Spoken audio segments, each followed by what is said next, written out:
Na'udzubillahi minasyaitonirrajim. Bismillahirrahmanirrahim. Alhamdulillahi rabbil alamin. Wa bihi nasta'inu ala umuri dunya waddin. Wassalatu wassalamu ala asrafil anbiya wal mursalin Sayyidina wa maulana Muhammadin wa ala alihi wa ashabihi ajma'in. Qala subhanaka la ilma lana illa ma 'allamtana innaka antal alimul hakim. Rabbi ishrah li sadri wa yassir li amri wahlul 'uqdatam min lisani yafqahu qawli.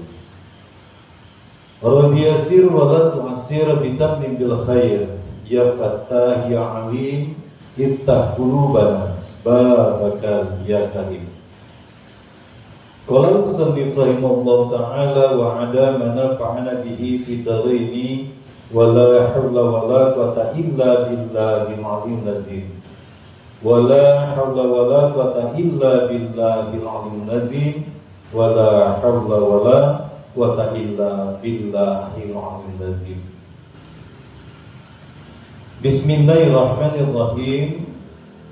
Qala musannif, telah berkata oleh pengarang, berapakah akidah atau keyakinan buat mengenal Rasul? Nah, pada kajian sebelumnya kita sudah mengenal 20 sifat wajib mengenal Allah dan 20 sifat mustahil ditambah 1 sifat jaiz Allah Subhanahu wa taala. Jadi jumlahnya 41. Nah, untuk mengenal Rasulullah itu ada berapa akidah lagi? 9 akidah. Yang pertama dan yang kedua apa? Siddiq dan lawannya. Lawan daripada siddiq. Apa arti siddiq? Benar. Jadi setiap nabi, mulai dari Nabi Adam, nabi dan rasul, itu mereka pasti di dalam kebenaran. Baik benarnya Adam terhadap Allah maupun kepada sesama manusia. Ini patokan pertama, harus benar dulu. Jadi ini pun bisa jadi pedoman kita. Kalau seandainya kita ingin menjadi hamba Allah, maka kita harus membenarkan diri kita sehingga layak dan pantas untuk menjadi Abdullah. Siapa yang benar itu? Sekalian Rasul. Rasul. Di tentang apa kebenaran Rasul-Rasul itu? Di mana letak kebenaran para Nabi dan Rasul itu? Tentang dakwanya dan pengakuannya bahwa ia adalah Rasulullah. Apa arti Rasulullah? Menyampaikan perintah Allah kepada hambanya.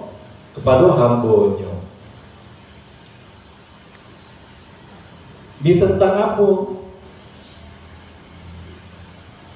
Di tentang apa lagi kiranya Rasul-Rasul itu? Segala pekerjaannya benar-benar karena mengikuti perintah Tuhan. Tentang apa lagi kebenaran daripada Rasul-Rasul itu?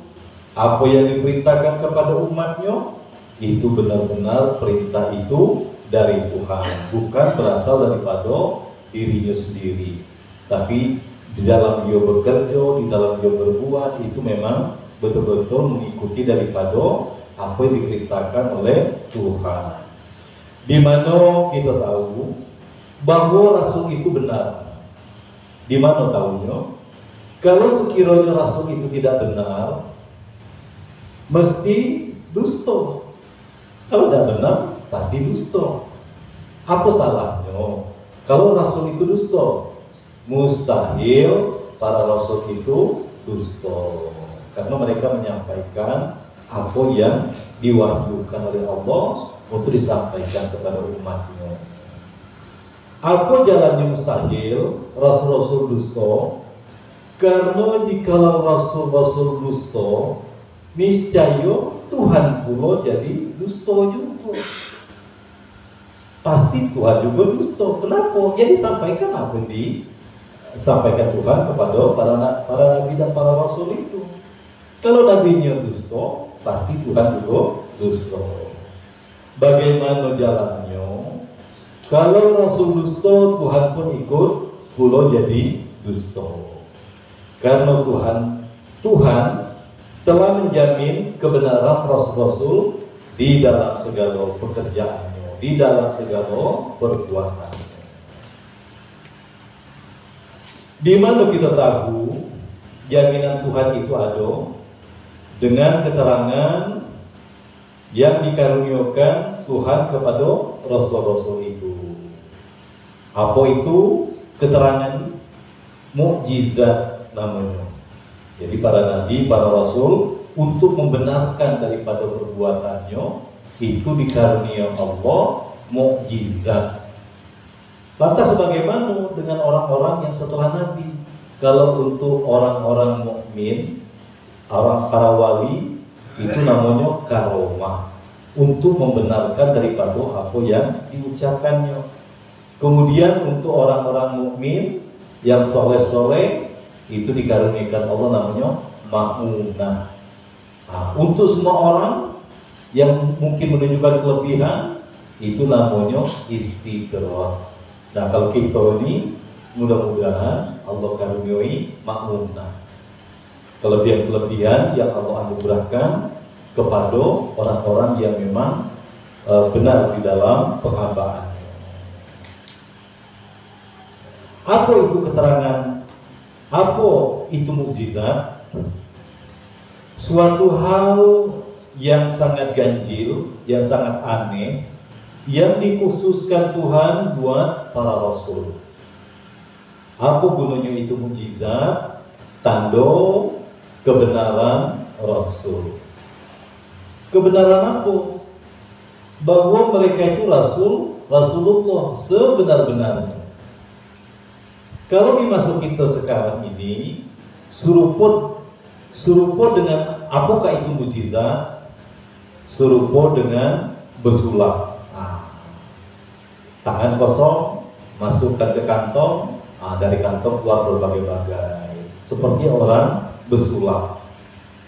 Apakah mukjizat yang sebagai besulap? Rasul dari Tuhan itu sangat banyak.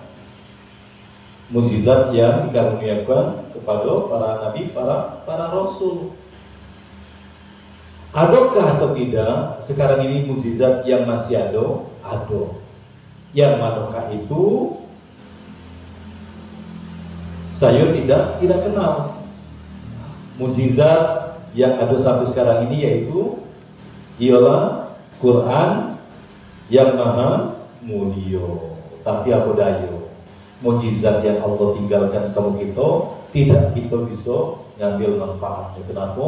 Karena kita tidak memiliki kemampuan, kita tidak paham, baik membacanya dengan benarnya, kemudian memahami maknanya, apalagi mengambil hikmah daripada ilmu-ilmu yang ada di dalamnya. Mukjizat rasulkah Quran itu? Iya.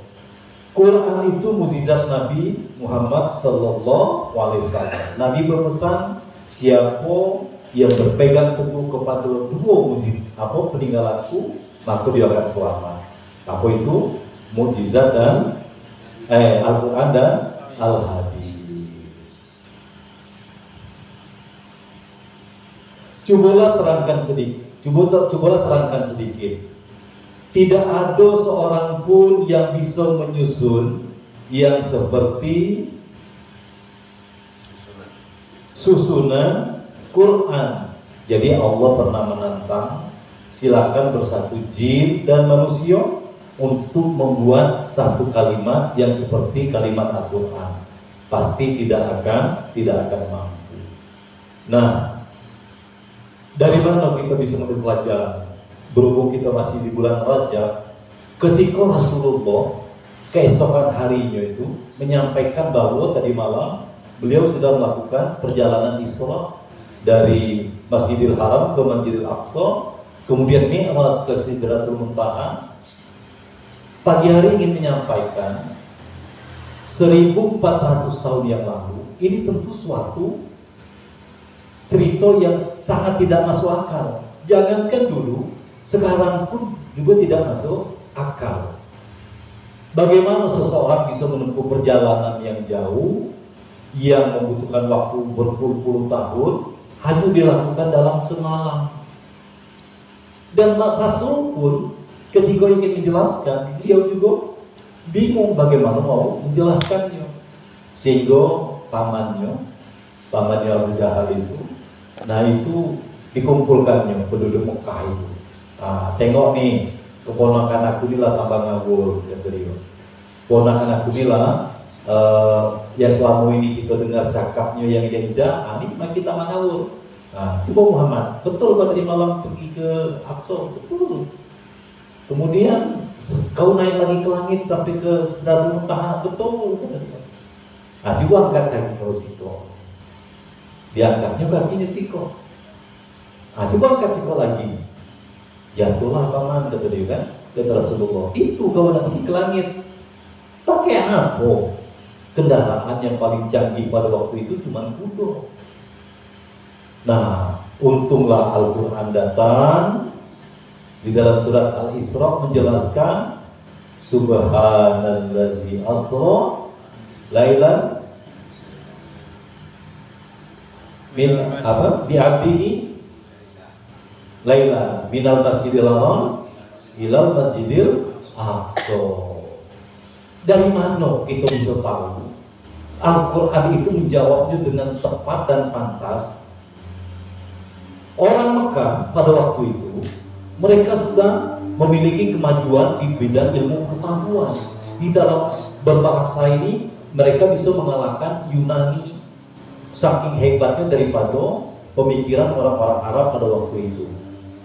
Jadi kalau ada kata yang dimulai dengan kalimat Subhanalladzi, maka mereka semakin yakin karena kata Subhanalladzi ini hanya bisa diungkapkan untuk menggambarkan satu peristiwa di mana akal tidak mampu lagi untuk memahaminya. Akal tidak sanggup lagi. Barulah mereka sebagai ada yang tadinya ragu-ragu jadi percaya, ada yang tadinya kafir jadi muslim. Setelah mendengar jawaban dari Allah Subhanalladzi, Maha Suci Tuhan yang telah memperjalankan hamba-Nya pada suatu malam. Akhirnya kehebatan daripada Al-Quran itu menjawab permasalahan yang terjadi ketika Nabi mengalami sesuatu kejadian yang tidak bisa diterima dengan akal. Maka dikatakan kata-kata seperti Alhamdulillah, Subhanallah, Allahu Akbar, satu kalimat itu baik. Subhanallah itu lebih berat daripada bumi dan isinya.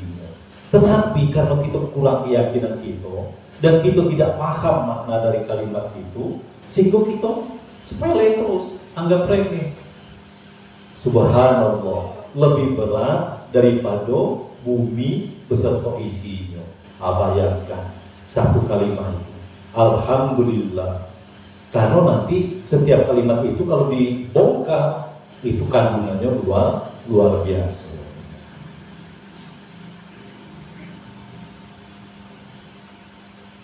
Jadi tidak ada orang yang bisa menyusun seperti susunan Al-Quran.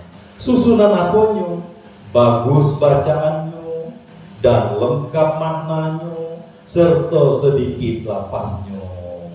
Sedikit kadang-kadang di dalam Al-Quran itu cuma tanwin tanwin, tapi isinya itu mengandung cerita yang sangat panjang. Digantikanlah dengan tanwin. Di mana?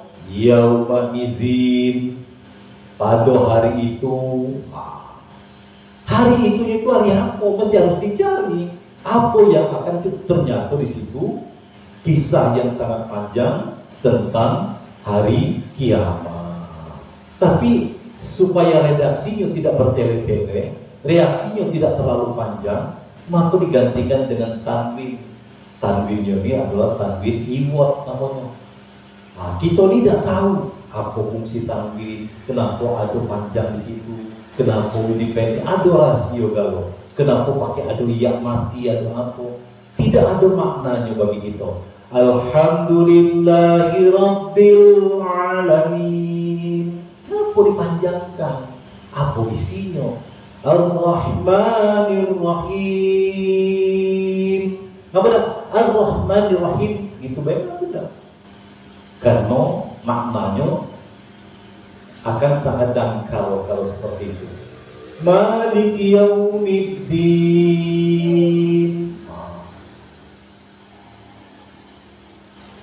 Innahu azabun azim.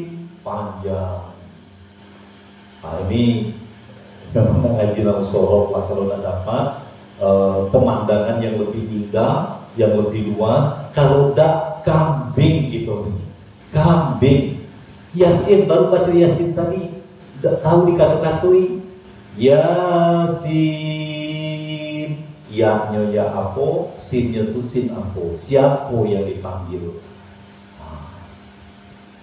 Jadi sehingga Al-Quran mukjizat Nabi yang kita hadapi pada hari ini memang tinggal tulisannya baik, tidak ada gunanya, tidak ada pengaruhnya terhadap diri kita.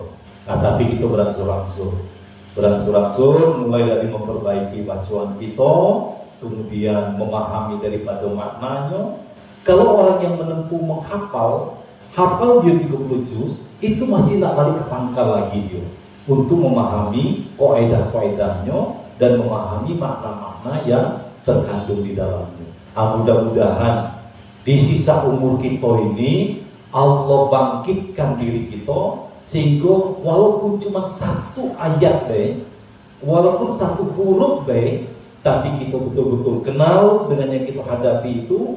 Nah, ini sudah cukup, karena nanti Al-Quran ini termasuk salah satu yang akan memberi syafaat, yang akan melindungi kita di alam barzah nanti dan di akhirat nanti. Bangkitlah, bangunlah, dan yang paling penting, kalau tobat saya belum ini, kalau tobat masih jauh, tapi sadarlah.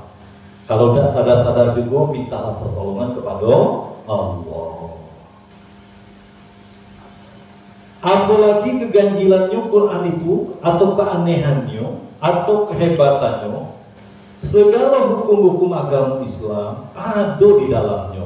Mulai dari yang sekecil-kecilnya, dari WC-nya sampai ke wudhunya, mandinya, pokoknya semuanya ada di dalam Al-Quran. Bahkan untuk membuat pesawat terbangnya, untuk program KB-nya ada di dalam Al-Quran itu. Adakah di dalamnya aturan-aturan berniaga atau berdagang atau tidak? Ada, selengkap-lengkapnya dan seadil-adilnya.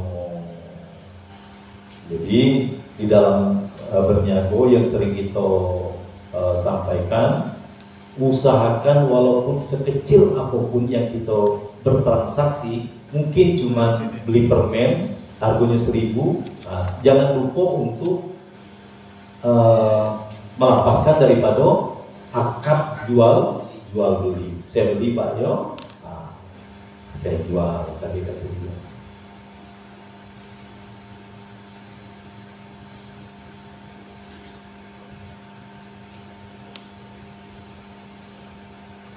Yang ketiga dan yang keempat apa?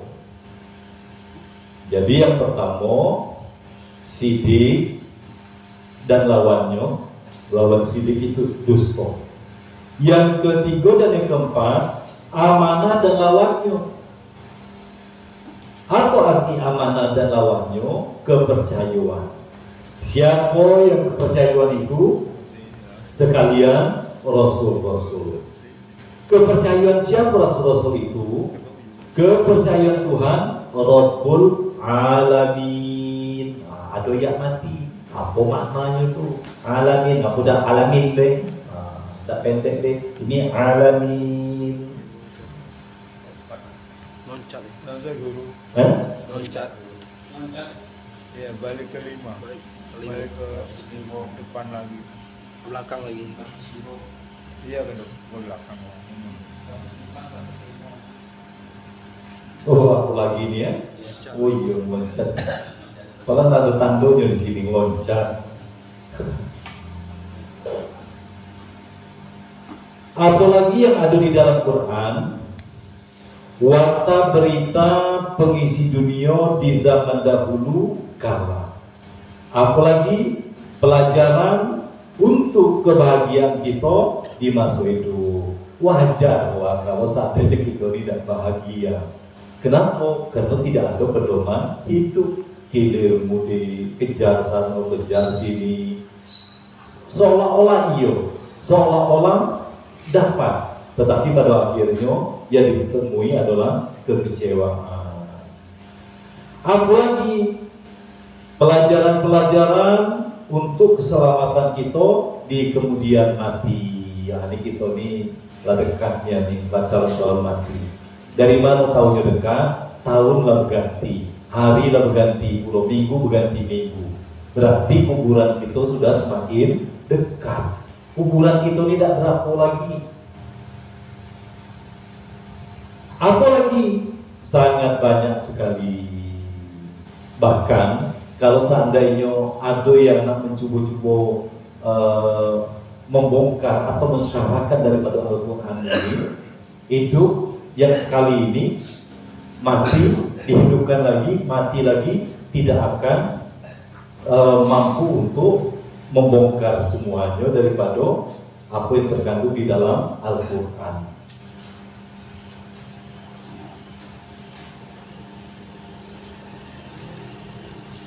Kenapa? Karena kalau di Al-Quran ini kita mengkaji huruf demi hurufnya itu. Kalau ngaji tauhid, kita ukuran sampainya kita itu atau berhasil belajar kita itu ketika kita sudah wehda. Apa itu wehda? Bisa mengesahkan. Apa yang diesahkan? Cuman ada satu perbuatan, yaitu perbuatan Allah. Cuman ada satu sifat, yaitu sifat Allah. Cuman ada satu zat, yaitu zat Allah. Kalau hati kita sudah memiliki i'tiqad yang seperti itu, kita dikatakan sudah bertauhid. Kemudian kalau ngaji tasawuf, kita sudah tidak ada lagi kesombongan atau keangkuhan di dalam diri kita, atau dikenal dengan tawadu, maka kita dikatakan berhasil di dalam ngaji tasawuf. Tidak lagi merasa diri paling hebat, paling kuat, paling pintar, paling benar. Nah, saya ada yang posting tadi pagi, bagus itu. Kalau masih menyalahkan orang lain, berarti dia harus belajar. Kalau dia sudah mulai menyalahkan diri dia dewe, berarti pelajaran sedang berlangsung. Kalau sudah tidak menyalahkan orang lain lagi, maka pelajaran sudah selesai. Berhasil dia belajar. Nah, ini kalau ngaji tasawuf. Kalau ngaji fikih ukurannya apa? Patokannya apa? Sampai dia rajin menjalankan perintah-perintah yang difardukan, fardu'ainkan atas dirinya, itu dengan memiliki pengetahuan tentang rukun dan syaratnya. Ketika dia sudah rajin, dikatakan dia berhasil. Nah, tapi kalau yang mengkaji daripada Al-Quran ini, ya katakanlah nak pakai munahu, wah ini memang panjang perjalanannya dan tidak ada habis-habisnya. Bayangkan, satu kata yang kita kenal itu akan melahirkan 92 kata baru. 92 kata baru dengan makna yang berbeda-beda. Dan disinilah keleluasaan daripada orang-orang yang paham di kalimat. Para sahabat ketika turun ayat yang terakhir, pada hari ini telah aku sempurnakan agamamu bagiku. Jadi para sahabat pada gembira karena tidak akan turun lagi aturan-aturan, sudah lengkap, sudah sempurna. Tetapi orang yang ngerti itu dia langsung menangis terlalu. Sehingga para sahabat itu berpikir, melihat sahabat ini menangis, ngapa kau nangis? Rasulullah mau meninggal. Dari mana kau tahu? Kau lihat tak ayat itu tadi? Al-yawma aklamtum dinakum. Nah, pada hari ini telah kusempurnakan. Lah, ada kata di situ, tidak ada cerita tentang kematian. Nah, inilah hebatnya orang ahli kalam. Mereka ketika sesuatu sudah sempurna, maka dia akan kembali kepada penciptanya. Misi sudah selesai disampaikan. Cuman 12 hari setelah turun ayat itu, Rasulullah demam dan meninggal. Tidak terlalu jauh daripada ayat itu. Dia cuma dilihatnya dengan alif lam yang ada di awal kalimat. Alif lam apa namanya? Nah, ini apa baca? Alif lam apa namanya itu? Al-Yauma. Nah, itu mudah-mudahan nanti kita dikasih kesempatan untuk mempelajari. Satu kalimat begitu paham, atau paham dengan satu alif B, ini alif aku. Alif ternyata banyak. Bukan cuma satu alif yang kita kenal di huruf hijaiyah itu baik. Ada namanya alif layyina, ada namanya alif musanna, ada namanya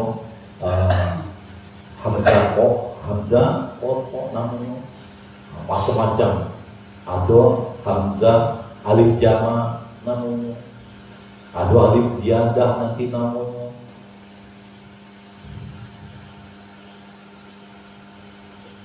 Manakah yang banyak itu ada tersebut di dalam kitab-kitab tafsir. Mana lagi mukjizat Nabi Muhammad SAW seperti terbelah bulan yang sebelah lagi tinggal di langit. Yang sebelah lagi kemana perginya? Datang kepada Nabi Muhammad SAW. Jadi kan ketika beliau menyampaikan dakwahnya, nah inilah nasib daripada para nabi, para rasul yang paling menderita di dalam berdakwah ini. Urutan ranking satunya para nabi, para rasul. Tantangan mereka bukan cuma ejekan atau cacian, tapi juga fisik sampai kepada pembunuhan. Jadi ketika Nabi menyampaikan dakwahnya, orang-orang jahil Arab pada waktu itu, orang-orang kafir pada waktu itu nantang Rasulullah. Kalau kau memang Rasulullah, cuma kau belah bulan itu. Nah, kalau kau bisa belah bulan itu, kau panggil sebelah sini, maka kami akan beriman kepada kau. Jadi Rasulullah menajak sholat 2 rakaat, mohon kepada Allah, dan dipanggil di bulan itu dan terbelah dulu. Sehingga yang satu masuk ke tangan kanannya dan masuk keluar lagi di tangan kirinya. Melihat kejadian itu, apa dijawab oleh kafir Quraisy? Hebat juga kau disulap kau dia. Ah, bayangkan orang yang hati memang masih tertutup, ada jawaban-jawabannya. Padahal tadi perjanjiannya, kalau kau bisa manggil bulan, maka kami akan beriman. Tapi ketika dibuktikan, terbukti apa yang dipersyaratkan itu, dikatakannya pada besulap, pada sihir kalau zaman itu. Bagaimana asal mulanya Nabi Muhammad menyatakan kepada orang-orang yang bahwa beliau itu adalah Rasulullah. Arti Rasulullah ini adalah utusan Allah. Apa kata orang banyak? Kalau betul engkau Rasulullah, cobalah belah bulan itu, panggil sebelah. Kemudian bagaimana jadinya? Maka dipanggil bulan itu sebelah oleh Nabi Muhammad SAW. Datangkah bulan itu atau tidak? Apakah bulan itu datang? Iya, bulan itu datang sebelah kepada Nabi Muhammad SAW. Kemudian bagaimana pula jadinya? Ia naik pula bertaut kembali dengan yang tinggal di langit tadi. Bagaimana jalannya waktu bulan itu bisa datang kepada Nabi dengan kekuasaan Tuhan dan kehendak Tuhan.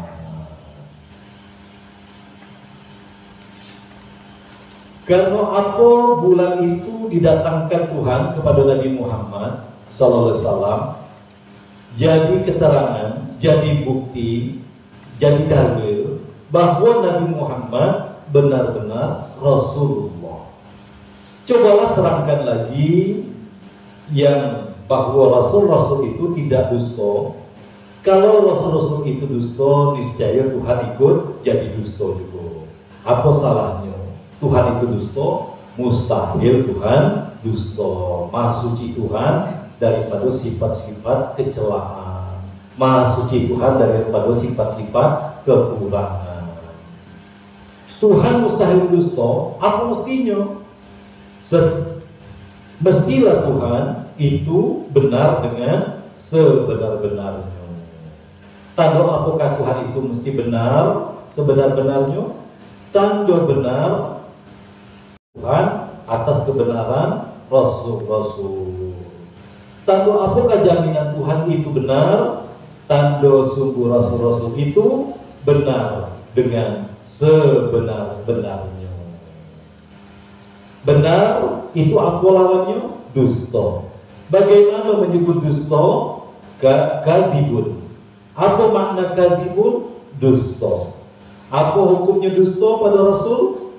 Pada Rasul-Rasul? Mustahil. Mustahil itu apa lawannya? Wajib. Apa yang wajib bagi Rasul? Bersifat dengan yang sebenar-benarnya. Nabi Muhammad menjadi Rasulullah, mana dalilnya dari Quran? Muhammadun Rasulullah. Nah, ini kalau karena kalimat ini sudah sering kita dengar, nah ini seolah-olah cuma artinya, tapi di sini ada mengandung suatu kaidah tata bahasa.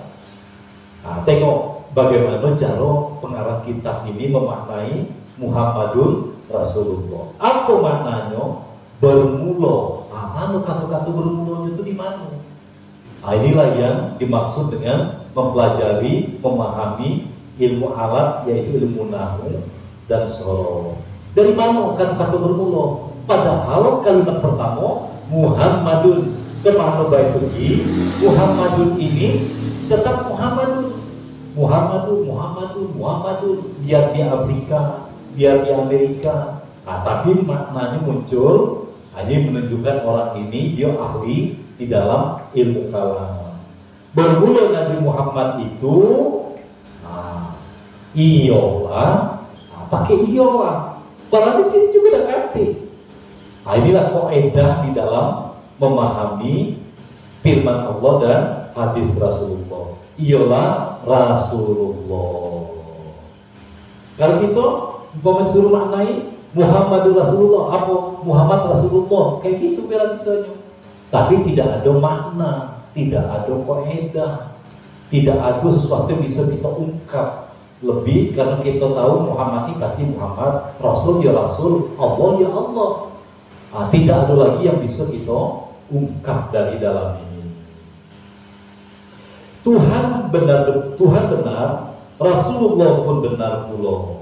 Mana dalilnya? Dari Quran, wa sadaqallahu wa rasulullah. Apa maknanya? Dan telah benar. Nah, pakai telah lagi.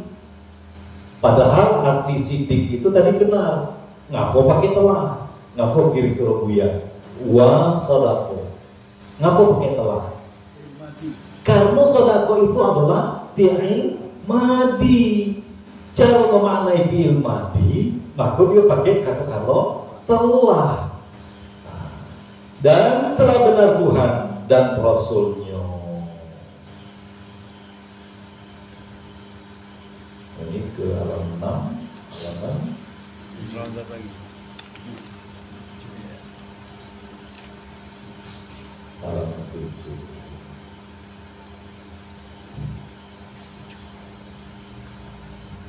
Yang ketiga ini maksudnya?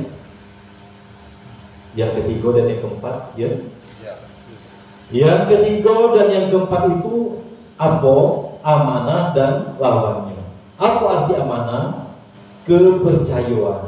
Siapa yang kepercayaan itu? Sekalian Rasul-Rasul. Kepercayaan siapa para Rasul-Rasul itu? Kepercayaan Tuhan Rabbul Alamin. Apa artinya Rasul-Rasul itu? Kepercayaan Tuhan, patuh sepatuh-patuhnya buat menjunjung perintah Tuhan. Di mana kita tahu bahwa Rasul-Rasul itu patuh sungguh-sungguh kepada Tuhan. Jikalau mereka tidak patuh, niscaya adalah mereka itu memastikan kita buat mengikuti Rasul. Kita harus ikut Rasul. Mana dalilnya dari Quran? Fattabi'uhu. Fattabi'uhu. Ini ada fi'il amar, ada perintah, ada yang diperintahkan. Apa maknanya? Maka ikutilah oleh kamu akan Rasul. Coba bayangkan, kata-kata Rasul tidak ada, tetapi muncul makna Rasul. Fattabi'uhu. Kalimat itu cuma kayak itu. Tetapi muncul di mana hu-nya itu di mana? Rasul itu di mana? Di hu-nya itu. Kamunya di mana kamunya? Fattabi'uhu. Kamunya di mana? Kita yang disuruh ngikut Nabi ini di mana, di huruf apa?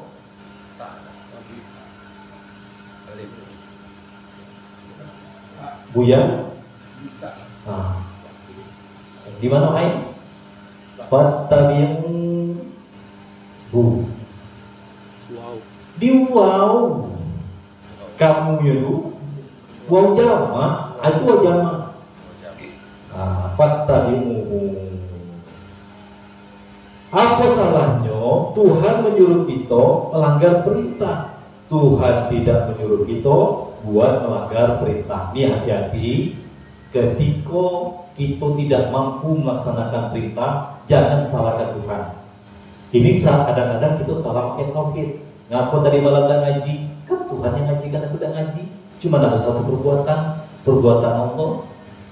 Ngaku tadi dari semayang, Tuhan yang jadikan aku semayang.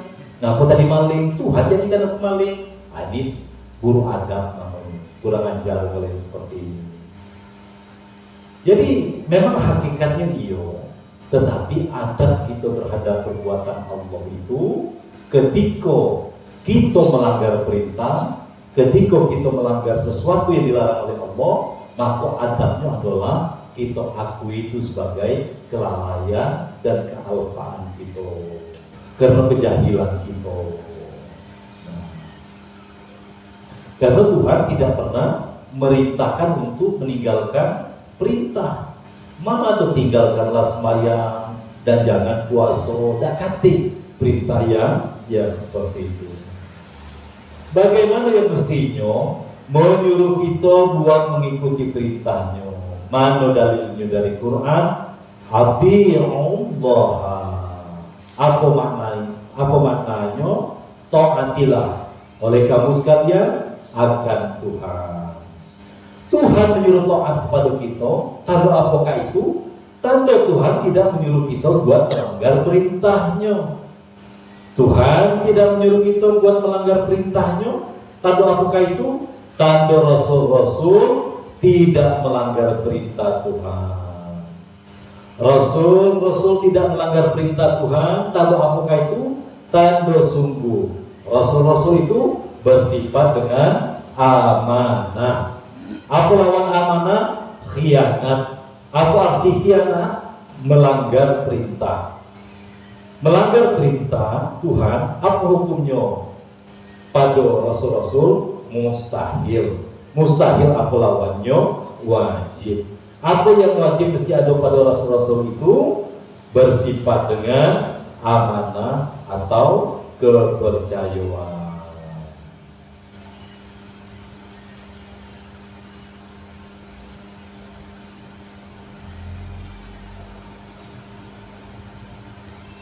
Jadi yang pertama, sifat para Rasul itu sidik dan lawannya. Yang pertama dan yang kedua, sidik artinya benar, lawannya adalah dusta. Kemudian yang ketiga dan yang keempat itu adalah amanah, lawannya adalah khianat. Apa yang kelima dan yang keenam? Tabligh dan lawannya. Apa mana tabligh? Menyampaikan. Siapa yang menyampaikan? Sekalian Rasul-Rasul. Apa yang disampaikan oleh Rasul-Rasul? sekalian perintah Tuhan kepada hamba-Nya. Di mana kita tahu bahwa rasul-rasul itu menyampaikan? Kalau tidak menyampaikan, niscaya rasul-rasul itu menyembunyikan, merahasiakan. Apa salahnya kalau rasul itu menyembunyikan? Mustahil para rasul itu menyembunyikan. Apa jalannya? Dari mana caranya mustahil rasul itu menyembunyikan? Karena menyembunyikan itu melanggar kepercayaan Tuhan. Apa sebab disebut melanggar kepercayaan Tuhan? Karena Tuhan menyuruh rasul-rasul itu buat menyampaikan. Mana dalilnya dari Quran? Baligh ma unzila ilaika. Manakah dalil yang menyuruh menyampaikan itu? Itulah dalilnya. Mana baligh ma unzila ilaika. Apa maknanya? Sampaikan olehmu. Fi'il amal.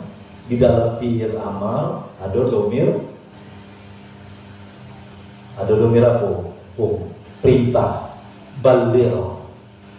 Ada domir anta. Jadi kalau seandainya kita baca Qul huwallahu ahad, katakanlah oleh engkau. Siapa engkaunya nih? Siapa yang baca itu ayat? Jadi jangan, kalau di dalam Al-Quran Qul huwallahu ahad, artinya itu jangan katakanlah oleh engkau wahai Muhammad. Kalau Nabi Muhammad tak payah lagi itu mengatakan Allah itu Esa. Beliau sudah entah di situ adalah kembali kepada diri kita. Katakan oleh engkau siapa yang baca? Syafiyati Allahu ahad, bahwa Allah itu Esa. Baru ada manfaatnya bagi diri kita. Apa maknanya? Sampaikan olehmu akan perintah-perintah yang diturunkan unzila ilaika, kepada engkau. Tabligh apa lawannya? Kitman. Apa makna kitman? Menyembunyikan, menyemputi atau merahasiakan. Menyembunyikan apa hukumnya pada rasul? Mustahil. Mustahil apa lawannya? Wajib. Apa yang wajib ada pada rasul? Bersifat dengan tabligh. Jadi yang pertama sidik, artinya benar, dan lawannya yang kedua yaitu dusta. Kemudian yang ketiga dan yang keempat amanah, lawannya adalah khianat. Kemudian tabligh yang ke-5 dan ke-6 lawannya adalah kitman atau menyembunyikan. Apa yang ke-7 dan yang ke-8 itu? Ke-8 itu apa? Fatona dan lawannya. Apa arti fatona? Bijaksana. Apa arti bijaksana? Cerdik, pintar, yang secukup-cukupnya. Siapa yang bijaksana? Sekalian rasul-rasul. Nah ini kita lihat, karena kita sudah berjumpa dengan rasul, kita lihatlah orang-orang yang mengikuti jejak rasul. Al-ulama'u warisatul anbiya. Para ulama itu adalah pewarisnya para nabi. Ketika dia dihadapkan dengan permasalahan yang tidak ada hubungannya dengan agama, katakanlah masalah tambang, masalah elektronik, masalah berbagai-bagai, enak dia menguraikannya dan tahu di mana jalan-jalannya, cara-caranya. Kadang dipikir kapan dia belajar itu. Nah, ini dikatakan bahwa orang-orang yang seperti Nabi dan Rasul itu, mereka itu fahona, pintar, sehingga mereka bisa memasuki kehidupan apapun yang dihadapinya sesuai dengan maksudnya.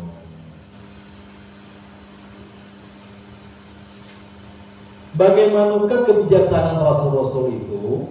Sungguh sanggup menjawab pertanyaan-pertanyaan apapun juga dengan sebenar-benarnya. Bagaimana lagi kebijaksanaan Rasul itu mesti menang di dalam persoalan apapun juga dengan jalan yang sebenar-benarnya. Dia menang itu dengan jalan yang sebenar-benarnya, bukan dengan cara-cara yang curang. Di mana kita tahu bahwa Rasul-Rasul itu bijaksana? Karena Tuhan mempercayai mereka. Kalau Rasul-Rasul itu tidak bijaksana, maukah Tuhan mempercayainya? Pasti tidak mau mempercayainya. Di mana Tuhan tahu bahwa Rasul-Rasul itu bijaksana?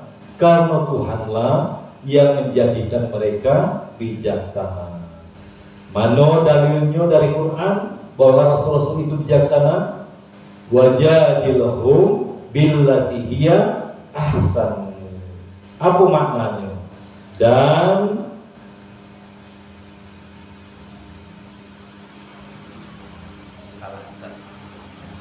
bukan kalahnya ya.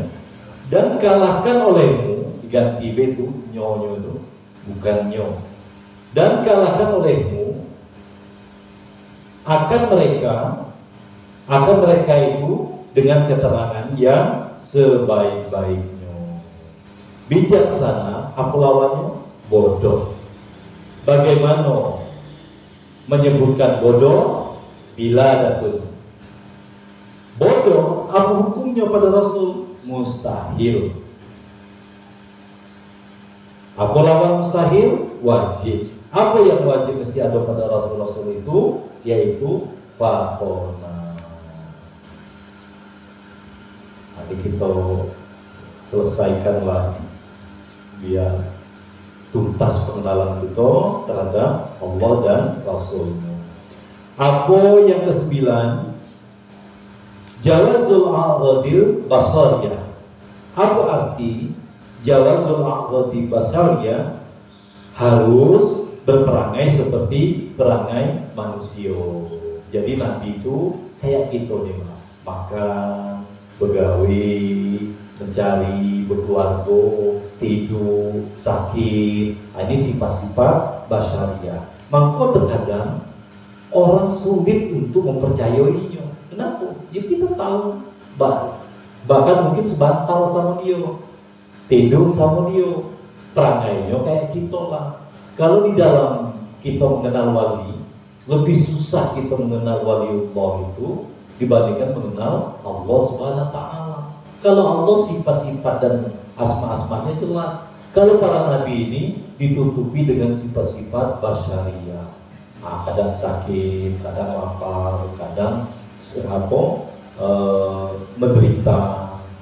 Haruskah segala perangai manusia pada Rasul-Rasul itu? Iya, harus. Kalau yang tidak membawa kehinaan. Ini syaratnya. Apa perangai manusia itu? Ada pada diri Nabi, tetapi bukan yang hino-hino. Perangai yang hino, apa hukumnya pada Rasul? Mustahil.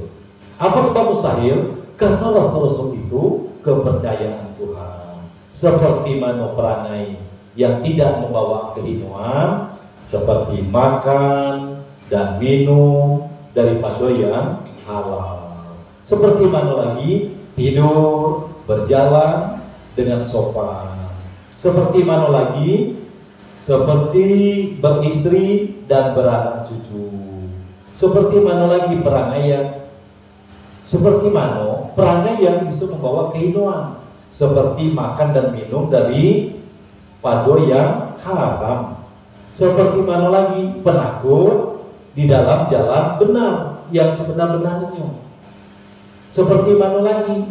Gagah berani di dalam jalan salah yang sebenar-benarnya. Ini sifat-sifat kehinoan. Kalau yang salah itu bukan main, pasang badan dia. Dia aku ngadapinya. Siapun yang dia itu, tapi di jalan yang salah. Mestinya di jalan yang kebenaran kita harus berani untuk menghadapinya. Yang harus ini mana dalilnya dari Quran? Ya ayyuhar rasulu kulu minat thayyibat. Apa maknanya?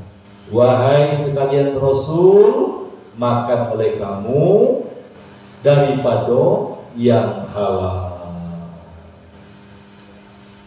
Jadi akidah itu lengkap 40 sifat mustahil dan sifat wajib mengenal Allah, 1 sifat jaiz Allah. Kemudian 8 sifat wajib dan sifat mustahil Rasul ditambah 1 jadi 9, maka 41 tambah 9 lengkap dia jadi 50. Inilah yang dikenal dengan akidah 50 buat mengenal Allah dan Rasulnya. Nah, akidah 50 ini itu adalah makna lazim daripada kalimat la ilaha illallah Muhammadur Rasulullah. Nah, mudah-mudahan dengan memahami daripada sifat-sifat ini, karena sifat ini berdiri pada zatnya, kita semakin kenal dengan siapa yang kita ikuti dan siapa yang kita sembah selama ini. Yang akan datang itu apa perbedaan Nabi dan Rasul? Wallahu subhanahu wa ta'ala